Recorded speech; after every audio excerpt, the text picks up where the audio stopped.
لیکن ہماری بیٹی کو فائدہ نہیں ہوا۔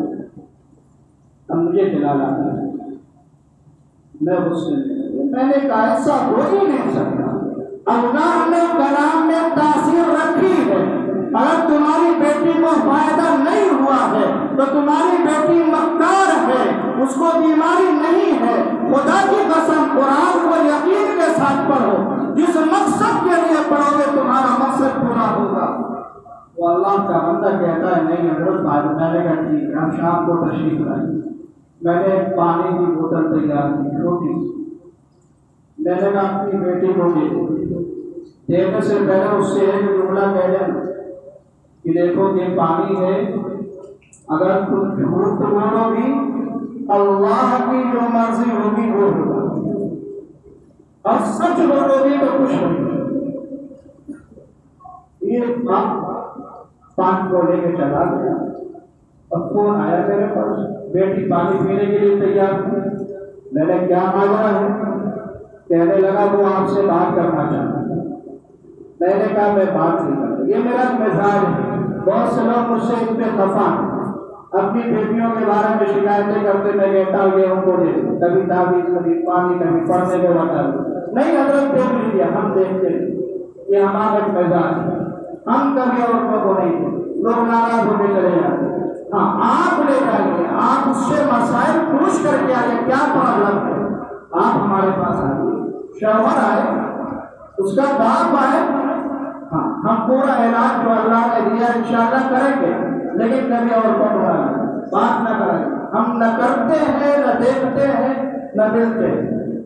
تو بات کہ آپ سے بات کرنا چاہتے، میں نے کہا میں کرتا ہوں، اور یہ ہمارے خاندان میں تو اپنی بہن سے بات کر لیتا ہوں، آپ اس طرح اپنے حوالے سے بھی بات دیکھیے، اپنے بہت سے رشتے دار کسی سے میں فون پہ بات کرتا ہی نہیں، صرف اپنے والدہ ہے، بہن ہے، خالہ ہے، ان سے بات کر لیتا ہوں، باقی بھانجی وغیرہ کسی سے میں نے فون پہ کبھی بات کی۔ تو بہت اسرار ہوا، میں کہا آپ پوچھیے، آپ پوچھ کر کے مجھے بتائیے، میں فون چالو رکھتا ہوں، میں بات نہیں کر سکتا۔ خیر انہوں نے پوچھا، اب وہ آپ کو ہٹانے کے لیے تیار تھے۔ اس لڑکی نے کہا کہ میں یہ سارے ہیلے بہانے اس لیے کر رہی تھی کہ میں اپنے نفس سے مجبور ہو چکی تھی، میں اپنے نفس سے مجبور ہو کر اپنے گھر سے بھاگنے کے لیے تیار تھی۔ یہ سارے ہیلے بہانے اس لیے ہو رہے تھے کہ میرے باپ کو، میری ماں کو کیا سمجھ آ جائے، لیکن نہ میرا باپ میرے ہیلے کو سمجھ پایا نہ میری ماں سمجھ پائی۔ تو مسلمانوں ایسا ہوتا ہے، قرآن میں اللہ نے برکتیں رکھی ہے، اگر پڑھنے کے بعد فائدہ نہیں ہو رہا ہے تو ہمارا قصور ہے، ہمارے دل کا قصور ہے، ہمارے اعمال کا قصور ہے، ہمارے عقیدے کا قصور ہے۔ اعتقاد کے ساتھ، یقین کے ساتھ قرآن کی آیتوں کو پڑھیے، پانی پہ دم کر کے پیجیے، میں گارنٹی دیتا ہوں انشاءاللہ آپ کو شفا بھی ملے گی، آپ کو برکتیں بھی نصیب ہوں گی، آپ کو کیا اللہ کا قرب بھی نصیب ہوگا۔ حضرت شاہ رسول اللہ صاحب ایک بڑے بڑے حضرت خانوی علیہ الرحمہ کے بڑے خلفاء میں آپ کا شمار ہے، بڑے فائدے کرنے کے بزرگ ہے، حضرت کی بڑی کرامت ہے، لیکن بات کے لیے کرامتوں کا وقت نہیں ہے، بزرگیت کا وقت نہیں ہے۔ حضرت کی بہت اونچی بات، حضرت کی مجلس میں خاص عمل یہ ہوتا تھا کہ حضرت اپنے مجالس کے اندر لوگوں کو زیادہ تر قرآن کی تلاوت کا حکم دیا تھا، اس کے ترجمے کا، اس کی تفسیر کو دیکھنے کا حکم دیا کرتے تھے، اور فرمایا اصول اللہ کا سب سے اہم ذریعہ جو ہے وہ ہے کلام اللہ۔ اصول کے معنی میں اللہ تک پہنچنا، فرمایا اللہ تک پہنچنا چاہتے ہو، اللہ کے قریب ہونا چاہتے ہو تو سب سے اونچا جو عمل ہے، سب سے اونچی جو چیز ہے جس کے ذریعے تم اللہ تک پہنچ سکتے ہو، فرمایا وہ کلام اللہ ہے، اس کی تلاوت کرنا ہے، اس کے ترجمے کو دیکھنا ہے، اس کی تفسیر کو دیکھنا ہے۔ ایک مرتبہ امام احمد بن حنبل خواب میں رب العالمین کو دیکھا،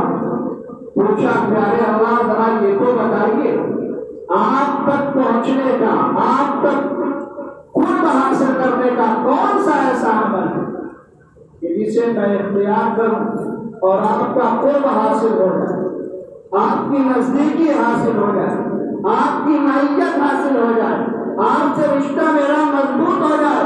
پیارے اللہ نے فرمایا کلام الہی، قرآن مجید، قرآن کی تلاوت کرنا بڑا اچھا مسئلہ حل کر دیا مسلمانوں۔ آج ہم ٹھوکرے کھاتے کون سا ایسا عمل کریں کہ اللہ تک پہنچے؟ امام احمد بن حنبل نے ہمارے لیے مسئلہ آسان کر دیا، اللہ سے ہی معلوم کر دیا۔ کام میں رب العالمین کی زیارت ہوئی، فرمایا پیارے اللہ ذرا بتائیے کون سا ایسا عمل ہے جس سے آپ کا قرب حاصل ہو؟ فرمایا کلام اللہ، کلام اللہ، کلام اللہ، کلام الہی کو لازم کرو، تلاوت کرو، ترجمے کو دیکھو، تفسیر کو دیکھو، تشریحات کو دیکھو۔ آپ تشریحات نہیں دیکھ سکتے، اپنے علماء سے حاصل کیجیے، اپنے علماء سے حاصل کیجیے، اپنے اکابرین سے حاصل کیجیے، اپنے مقامی حفاظ سے، علماء سے جنہوں نے ترجمہ پڑھ رکھا ہے ان سے آپ سیکھیے۔ آپ کے پاس اللہ نے بڑا وقت دیا، جی ہمارے پاس ٹائم نہیں، ہاں پوری کیا ہے، پورے 24 گھنٹے میں اخبارات پڑھنے کے ٹائم آپ کے پاس ہے، واٹس ایپ پہ میسج کھیلنے کا ٹائم ہے، گیم کھیلنے کا ٹائم ہے، ایران قرآن کی باتیں کرنے کا وقت ہے، بازاروں میں بیٹھ کر گپے لگانے کا وقت ہے۔ مسلمانوں تنزلی نہیں آئے گی تو کیوں نہیں آئے گی؟ بربادی نہیں آئے گی تو کیوں نہیں آئے گی؟ دنیا کے ہر کام کرنے کا آپ کے پاس وقت ہے۔ اگر وقت نہیں ہے تو اللہ کے کلام کی تلاوت کا وقت ہے، اس کے ترجمے کا وقت ہے، اس کی تشریحات کا وقت ہے، ان کی مجلسوں میں بیٹھنے کا وقت ہے۔ جی ہاں دیکھیے، آپ معاشرے میں نگاہ دوڑا نہیں نہ جائیے، اپنی حواسی کے اندر دیکھیے۔ آپ لوگ بڑے اچھے ہیں، میں کسی کی برائی نہیں کرتا، لیکن نگاہ دوڑاتے چلے جائیے۔ کوئی اخبار لے کے بیٹھا ہو، کوئی واٹس ایپ میں لگا ہوا، کوئی کسی کا مذاق ہو رہا، کوئی کسی کی قیمتیں کر رہا، کوئی کسی کی چگل خوریاں کر رہا، اور آپ کو بستر پہ بیٹھا ہوا ہے لیکن موبائل دیکھ رہا ہے، گانے سن رہا ہے، سب کچھ کر رہا ہے۔ اگر نہیں کر رہا ہے تو یہ امت قرآن کی تلاوت نہیں کر رہی۔ تو فرمایا اسے آپ کو اللہ تعالیٰ بتائیے آپ کا قرب حاصل کرنے کا ذریعہ کیا ہے؟ فرمایا میرے قرب حاصل کرنے کا ذریعہ کلام اللہ کی تلاوت کرنا۔ پوچھا پیارے اللہ ذرا یہ تو بتائیے، سمجھ کر پڑھنا ہے بغیر سمجھے پڑھنا ہے؟ مسلمانوں فرمایا پیارے اللہ نے چاہے سمجھے پڑھے پھر بھی میں اپنا قرب ادا کروں گا، چاہے بغیر سمجھے پڑھے پھر بھی میں ادا کروں گا۔ یہ قرآن کا مقام ہے، یہ قرآن کا مرتبہ ہے، مسلمانوں یہ وہ کتاب ہے، اس کو دیکھو تو عبادت ہے، اس کو چھوڑو تو عبادت ہے، اس کو چھوڑو تو عبادت ہے، اس کو عظمت کی نگاہ سے، محبت کی نگاہ سے اپنے سینے سے لگا لو تو بھی عبادت ہے۔ ہر عمل اس کا عبادت ہے، پیار سے محبت سے اٹھا کر اونچی جگہ پہ رکھ کے عبادت ہے، بغیر غلاف کے ہے، آپ عظمت کے ساتھ اس میں غلاف لگا کر اس کی حفاظت کیجیے، عبادت ہے۔ بہت سے ایسے اللہ کے بندے ہیں جنہوں نے قرآن مجید کے اندر غلاف لگایا ہے اور اللہ نے ان کی مغفرت کے فیصلے کر دیے۔ یہ تو کلام الہی کا مقام ہے، یہ تو اس کا مرتبہ ہے، ہم نے اس کے مرتبے کو نہیں جانا، اس کی عظمت کو نہیں جانا۔ اگر قرآن کی عظمت ہمارے دل کے اندر پیدا ہو جائے تو مسلمانوں ذرا میں آپ سے کہتا ہوں، آپ اپنے اوقات میں سے 24 گھنٹے میں سے 1 گھنٹے کو لازم کر دیجیے کہ ہمیں قرآن کی تلاوت آدھا گھنٹہ کرنا ہے۔ ارے کرنا ہے؟ ہاں انشاءاللہ آدھا گھنٹہ تلاوت کرنا ہے۔ جو آدھا گھنٹہ بچ گیا ہے، اگر ہمیں قرآن زیادہ نہیں آتا ہے کسی امام کے پاس جا کر اس کو سیکھنا ہے۔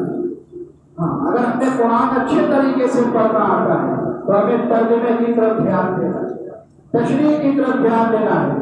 1 گھنٹہ اللہ کو دے دو، اللہ کے قرآن کے لیے دے دو، میں کہتا ہوں انشاءاللہ آپ کی زندگی بدلتی ہوئی چلی جائے گی۔ آپ خود دیکھیں، جب تک آپ اپنا تعلق قرآن سے نہیں جوڑیں گے آپ کو نمازوں میں بھی مزہ نہیں آئے گا، آپ کو ذکر و اذکار میں بھی مزہ نہیں آئے. لاڈلے پیغمبر نے فرمایا ایک اللہ کا بندہ ہے جو اپنے اوقات کو قرآن کی تلاوت میں مشغول رکھتا ہے، اس کو نہ ذکر کا وقت ملتا ہے نہ اس سے مانگنے کا وقت ملتا ہے. فرمایا ہر وقت میرے کلام میں لگا رہتا ہے، کبھی ترجمہ دیکھتا ہے، کبھی تشریح دیکھتا ہے، کبھی الفاظ پر دھیان رکھتا ہے. فرمایا جس بندے کو دعا مانگنے کا وقت نہ ملے میں دنیا کے تمام مانگنے والوں سے زیادہ اس کو عطا کروں. جی ہاں، آپ اپنا تعلق کر کے تو دیکھیے، اپنا عشق قرآن سے جوڑ کر تو دیکھیے. ایک روایت میں فرمایا اے ابو ہریرہ تم قرآن کو سیکھو اور سکھاؤ. کیا فرمایا؟ قرآن کو سیکھو اور سکھاؤ. ارے اللہ کے بندے بولو کیا فرمایا؟ قرآن کو سیکھو اور سکھاؤ. کب تک سیکھو؟ فرمایا یہاں تک سیکھو کہ تمہاری موت آ جائے. قرآن کو سیکھو اور سکھاؤ کہاں تک؟ فرمایا تمہاری موت آ جائے. آگے فرمایا اگر قرآن کو سیکھتے سکھاتے مر گئے تو سنو ابو ہریرہ لاڈلے پیغمبر فرماتے ہیں جیسے کعبۃ اللہ کی زیارت کے لیے آسمان سے ہزاروں ہزار کی تعداد میں فرشتے آتے ہیں، تمہاری قبر کو زیارت کرنے کے لیے فرشتے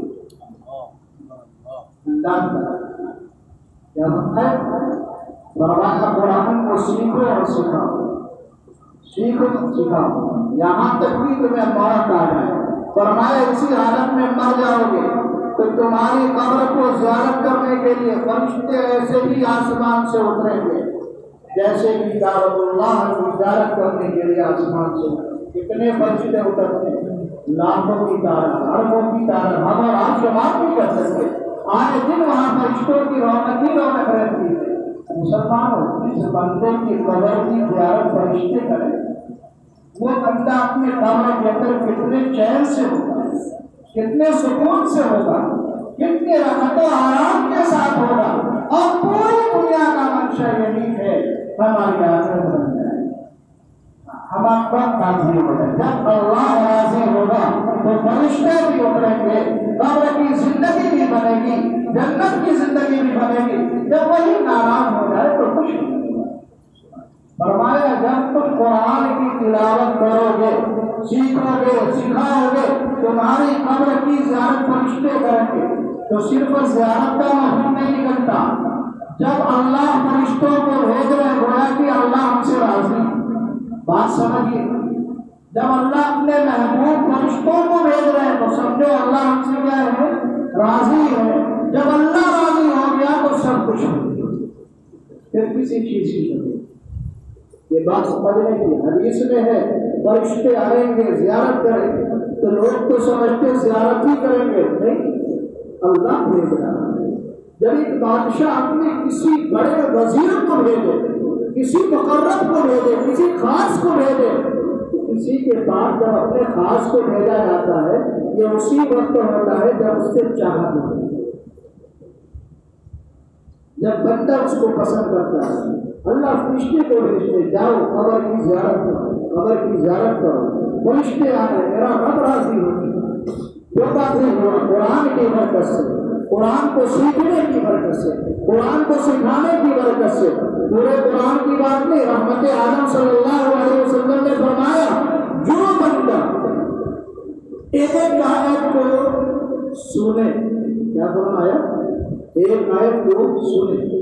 پڑھنے کا بھی ثواب ہے، سننے کا بھی ثواب ہے، لیکن ثواب اسی وقت جب آپ کی نیتیں صحیح ہیں، آپ کے دل کے ارادے صحیح ہیں. ویسے ہی سستی کے ساتھ، کاہلی کے ساتھ آ جائے ثواب ملے گا ضرور، لیکن وہ بات حاصل نہیں ہوگی. فرمایا جو بندہ ایک آیت کو سنے، کتنی آیت کو؟ ایک آیت کو. ارے اللہ کے بندے بولو بولو، میں آپ کی بیداری چاہ رہا ہوں. کیا فرمایا؟ ایک آیت کو سنو، ایک آیت کو. فرمایا اس کا اجر اور ثواب اتنا ہے کہ مکے کے پہاڑ سونے میں تبدیل کر دیے جائیں. اس میں سونا دو قسم کا ہوتا ہے، ایک کھوٹا ہوتا ہے، ایک کھڑا ہوتا ہے. ایک اوریجنل ہوتا ہے، ایک ڈپلیکیٹ ہوتا ہے. ڈپلیکیٹ سونے کی قیمت کم ہوتی ہے، اوریجنل سونے کی قیمت زیادہ ہوتی ہے. فرمایا مکے کے پہاڑوں کو اوریجنل سونے میں ہرے سونے میں تبدیل کر دیا ہے. چھوٹے سونے میں ہرے سونے میں. فرمایا ان تمام پہاڑوں کو صدقہ کرے کوئی بندہ تو جتنا ثواب ان پہاڑوں کے صدقہ کرنے کا ہے اس سے کہیں زیادہ ثواب قرآن کے آیت کو سننے. مکے میں کتنے پہاڑ ہوں گے؟ کتنے پہاڑ؟ ایک پہاڑ کو سونے میں تبدیل کر دیا جائے اور اس کی طرح قیمت لگائیے مارکیٹ میں لاکھوں اربوں کئی ارب کئی خرب بنے گی اور کئی ارب کئی خرب آپ صدقہ نہیں کر سکتے. پوری زندگی ہری چوٹی کا سوٹ لگا کر کے آپ کیا صدقہ نہیں کر سکتے. لیکن اللہ نے کتنا آسان طریقہ بتایا. فرمایا عاجلت کے ساتھ اللہ کو راضی کرنے کی نیت سے قرآن کو سیکھنے کی نیت سے اگر تم نے ایک آیت کو سیکھا ہے فرمایا مکے کے پہاڑ کو ہرے سونے میں تبدیل کر دیا جائے تو ان کے صدقہ کرنے کے بعد جتنا ثواب ملتا ہے اس سے کہیں زیادہ ثواب اس بندے کو. اور ایک آیت پڑھنے پر کتنا اجر فرمایا. فرمایا جو بندہ قرآن کی ایک آیت کو پڑھتا ہے اللہ کے عرش کے نیچے جتنی چیزیں ہیں اللہ کے عرش کے نیچے جتنی چیزیں مسلمان اللہ کے عرش کے نیچے تو نامعلوم کتنے ہزار فرشتے ہیں جو عرش کو تھامے ہوئے. فرمایا اللہ کے عرش کے نیچے جتنی چیزیں ہیں اور عرش کے نیچے میرے جیسا بندہ ہو تو تشریح عام کرے. اللہ کی رحمت عام ہے اللہ کی مہربانیاں بڑی ہیں تو عرش کے نیچے پوری دنیا کی چیزیں ارے ہے نہیں ہے پوری دنیا کی مال و دولت ہے. فرمایا جو بندہ ایک آیت کو پڑھے اللہ کے عرش کے نیچے جتنی چیزیں ہیں ان تمام سے زیادہ اللہ اجر اور ثواب دیتا ہے. کتنے درختوں کے پتے کتنے ریت کے زمرات ہیں کتنی کنکریاں ہیں کتنے جانور ہیں کتنے حیوانات ہیں سمندر کے اندر بھی خشکی کے اندر بھی. فرمایا جتنی چیزیں ہیں ان کی تعداد سے بھی زیادہ اللہ اجر. حضرت شاہ رسول اللہ صاحب الہ آبادی نور اللہ مرکزہ نے فرمایا جب بندہ قرآن کی تلاوت کرے تو چند باتوں کی طرف دھیان دے. فرمایا پہلی چیز ہے قرآن کی تلاوت کتنے بجے اذان ہے؟ فرمایا کہ قرآن کی تلاوت کرے تو چند باتوں کی طرف دھیان دے. پہلی چیز یہ فرمایا نیت کرے میں قرآن کی تلاوت کر رہا ہوں رب کو راضی کرنا. پہلی چیز جب بھی قرآن کو لے کے بیٹھے میں پیارے اللہ کو راضی کرنا. دوسری چیز اپنے دل میں اس بات کا تصور کرے کہ اس کلام الہی کے ذریعے رب العالمین کا قرب حاصل ہو. تصور کرے اپنے دل کے اندر میں جو آیتیں پڑھوں گا ان آیتوں کے پڑھنے سے پیارے اللہ کا پیارے خالق کا پیارے مالک کا پیارے رازق کا پیارے معبود کا قرب حاصل ہو. تیسری چیز فرمائی جب قرآن پڑھے تو اپنے دل کے اندر اس بات کا استحضار پیدا کرے یہ کوئی معمولی کتاب نہیں ہے یہ احکام الحاکمین کی کتاب ہے یہ رب العالمین کی کتاب ہے. تو جب اس بات کا احساس ہوگا تو بندہ انتہائی ادب کے ساتھ انتہائی عظمت کے ساتھ انتہائی احترام کے ساتھ قرآن کو پڑھے گا. اور یہی باتیں قرآن کی تلاوت میں مطلوب ہیں. جب ہم عظمت کے ساتھ احترام کے ساتھ قرآن کو پڑھیں گے تو انشاءاللہ پھر اس کا نور ہمارے دل کے اندر داخل ہوگا. ایک بات آپ لوگوں نے بڑی ہمت سے درس قرآن شروع کیا ہے اس کو پابندی سے جاری رکھیں. ہمیشہ کبھی اس کو بند نہ کریں اور کوشش کر کے مشورے سے ایسا وقت طے کیجیے جس میں لوگ زیادہ سے زیادہ آ سکیں تاکہ سب کو پائے. جس وقت میں آنے سے کیا ہے، جس وقت میں تفسیر کرنے سے زیادہ لوگ جمع ہو سکے تو انشاءاللہ آپ نے بڑا کام کیا ہے. تو اس بڑے کام کا بڑا فائدہ بھی ہونا چاہیے. اگر چند لوگ سیکھ رہے ہیں یہ بھی بڑی اچھی بات ہے. اگر 2 بندے اور آ کے سیکھ لیں تو آپ کی نجات کا ذریعہ ہے. آپ کے توسل سے، آپ کی برکت سے اگر کوئی بندہ آ کے بیٹھ گیا تو انشاءاللہ سب کا بیڑا پار. تو بار کے ہمیں پہلا کام کیا کرنا ہے؟ اللہ کو راضی کرنے کے لیے. دوسرا کام کیا کرنا ہے؟ تصور کرنا ہے کہ اس سے اللہ کا قرب حاصل ہو. تیسرا کام کیا کرنا ہے؟ عظمت پیدا کرنا ہے. احکم الحاکمین کا کلام ہے، رب العالمین کا کلام ہے، پیارے اللہ کا کلام ہے. اس عظمت اور تصور کے ساتھ پیارے ہمیں تلاوت کرنا ہے. تو مسلمانوں چیزوں کے ساتھ ہم تلاوت کریں گے تو انشاءاللہ ہمیں خوب کیا برکتیں بھی، رحمتیں بھی، سب کچھ ملے گا. ایک بزرگ حضرت لاہوری علیہ مولانا احمد علی لاہوری ہمارے سلسلے کے بڑے اونچے بزرگ ہیں. حضرت کے استاد محترم ہے مولانا عبید اللہ سندھی رحمہ اللہ. ان کو بھی انگریزوں نے گرفتار کر دیا. جس وقت گرفتاری کے لیے جا رہے ہیں اپنے شاگرد کو نصیحت کرنا. کیا فرمائی؟ تم درس قرآن شروع کرو. کہ حضرت تو جیل میں جانے، حضرت یہ عمل کرتے تھے، تفسیر حضرت نے ہی سکھائی تھی، لیکن اب کیا حضرت جیل میں جا رہے ہیں تو اپنے شاگرد کو نصیحت کیا فرمایا تم درس قرآن کو شروع کرو. حضرت لاہوری علیہ ایک چھوٹی سی مسجد سے اس عمل کو شروع کیا ہے. اللہ نے ایسا قبول کیا ہے کہ حضرت کی تفسیر پوری دنیا میں پہنچی. اور علماء نے لکھا رمضان کے اندر وہ روحانی منظر ہوا کرتا تھا کہ وقت کے بڑے بڑے محدثین، بڑے بڑے مفسرین حضرت کے پاس آ کر قرآن کی تفسیر کو سیکھا کرتے. جب آپ نے وقت روانگی کا وقت تو حضرت نے اپنے بیٹے کو نصیحت کیا فرمایا؟ بیٹا میری زندگی تو پوری ہو رہی ہے، اب اللہ کو جب منظور ہوگا میں چلا جاؤں. فرمایا تم درس قرآن کو لازم پکڑو اور کبھی بھی ناغہ مت کرنا. فرمایا چاہے کسی کا جنازہ آ جائے پھر بھی تم کیا ہے اس کو ترک نہ. بڑی اونچی بات. حضرت کا کام کیا تھا؟ کشف قبور کی کیفیت حضرت کو حاصل تھی. تھوڑی دیر بیٹھتے پتہ چل جاتا تھا اس قبر میں ہو گیا. اللہ نے وہ مقام دیا. اور حضرت فرماتے تھے اگر کوئی بندہ میرے یہاں آ کر 40 روز رزق حلال کھائے اس کو بھی کشف قبور حاصل ہو جاتا ہے. اتنا پاکیزہ رزق تھا، اتنا روحانی مقام تھا.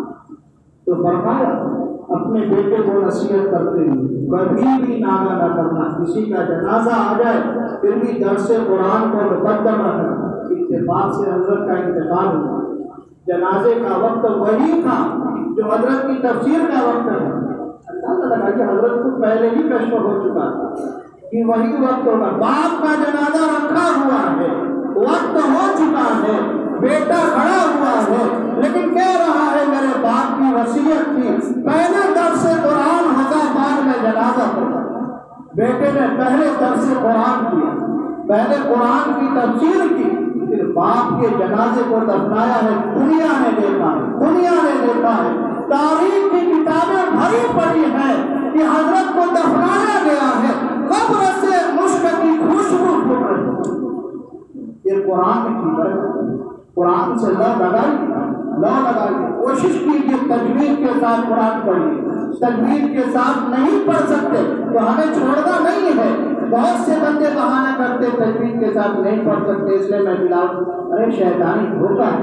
کوشش کیجیے، محنت کیجیے، تجوید کو سیکھنے کی کوشش کیجیے.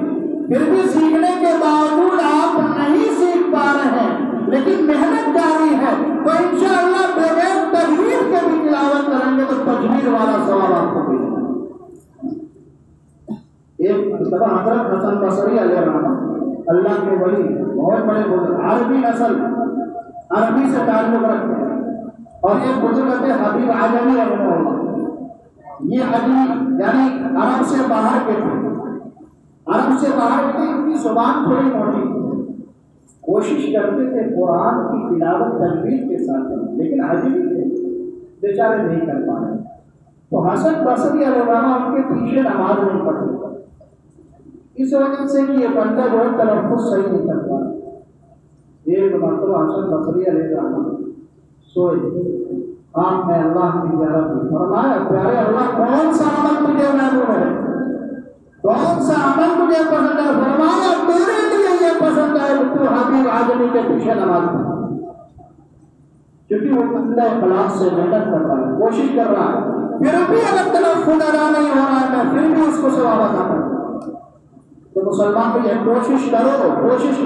ایک اللہ کا بندہ تھا، جب اس کو دفن کیا گیا لوگوں نے دیکھا، بہت لمبا واقعہ مختصر کر رہا، جن کا نام تھا منشی رحمت علی، آپ کے نانوتا کے رہنے والے تھے، کبھی موقع ہوگا تفصیل سے. ان کو دفن کیا گیا، ان کی قبر پھولوں کا باغ بن چکی تھی، قبر جنت کا نمونہ بن چکی تھی. قبر کھولنے والے ان کی کیا گھر والوں کے پاس پہنچے، پوچھا اس کی بیوی کہاں ہے، اس کے رشتے دار کہاں ہے، اس کے ماں باپ کہاں ہے. لوگوں نے بتایا اس کی بیوی فلاں جگہ رہتی ہے. تمام لوگ کیا ہے اس کے پاس پہنچے، منشی رحمت علی پہنچے اس کے پاس. فرمایا تیرے شوہر کا کیا عمل تھا، تیرے شوہر کا کیا عمل تھا؟ فرمایا کیا بات ہے؟ فرمایا آج ہم نے اس کی قبر کو کھولا. منشی رحمت علی بھی بڑے اللہ کے والے. فرمایا اس کی قبر کو کھولا، دیکھا قبر جو ہے جنت کا نمونہ بنی ہوئی ہے، پوری قبر کے اندر پھولوں کا باغ بچھا ہوا ہے. تو فرمایا بیوی نے فرمایا آنسو بہاتے ہوئے روتے ہوئے فرمایا میرے نکاح میں آئے ہوئے، میرے اس کے نکاح میں آئے ہوئے 40 برس کا عرصہ گزر گیا. کتنا ہے؟ 40 برس. فرمایا میرا شوہر قرآن پڑھا ہوا نہیں تھا، قرآن کو پڑھتا نہیں جانتا، امی تھا، قرآن کو پڑھتا نہیں جانتا، لیکن اس کا ایک عمل تھا، ایک عمل. کتنے دن سے تھا؟ 40 برس. بیوی کے 40 برس سے بلا ناغا، میں نے کبھی ناغا کرتے ہوئے نہیں دیکھا. میں نے دیکھا بیوی کو 40، بیوی کہتی شوہر کو دیکھا کہ 40 برس سے میرا شوہر فجر کی نماز کے بعد قرآن کو لے کر بیٹھ جاتا ہے، قرآن کی ہر آیت پر اپنی انگلی رکھتا ہے، زاروں قطار روتا ہے، کہتا ہے پیارے اللہ میں امید ان پڑھ قرآن کو پڑھ نہیں سکتا، لیکن تو نے اس آیت میں بھی سچ فرمایا. دوسری آیت پر انگلی رکھتا، کہتا پیارے اللہ تو نے اس میں بھی سچ فرمایا، تیسری آیت میں بھی سچ فرمایا. پورے قرآن میں اس بندے کا یہی عمل تھا. علماء نے لکھا ہے کہ اس عمل کی برکت سے جب اس بندے کا انتقال ہوا ہے قبر جنت کا اللہ. تو کوشش یہ نہ کہیں آپ کو پڑھنا نہیں آتا، ارے نہیں آتا، سیکھنے سے ہر چیز آ جاتی ہے. سائیکل چلانے والے کو سائیکل آ جاتی ہے، کاروبار کرنا نہیں آتا، سیکھنے سے کاروبار آ جاتا ہے. قرآن کو سیکھیں تو بہت جلدی آپ سیکھ جائیں گے. کوشش کریے اللہ تعالیٰ ہم سب کے دلوں میں قرآن کی عظمتیں پیدا فرمائے، قرآن کی رحمتیں ہمارے دلوں میں نازل فرمائے، قرآن کی برکتوں سے اللہ ہمیں بالا مال فرمائے، اور ہمیں قرآن کی تلاوت کا خود بھی اہتمام کرنے والا بنائے، اور ہمیں اپنی اولادوں کو بھی اس کی فکر کرنے کی توفیق عطا فرمائے. تو قرآن کی عظمت کرو گے، اللہ کے مطلوب کرو گے، ایک بندہ بھی اگر کر لے گا تو میں سمجھتا ہوں ہماری نجات کا ذریعہ ہے. تو میں توفیق رکھتا ہوں آپ سب کرو گے انشاءاللہ. اللہ آپ کو ہمت دے، استقامت دے، جمنا نصیب فرمائے.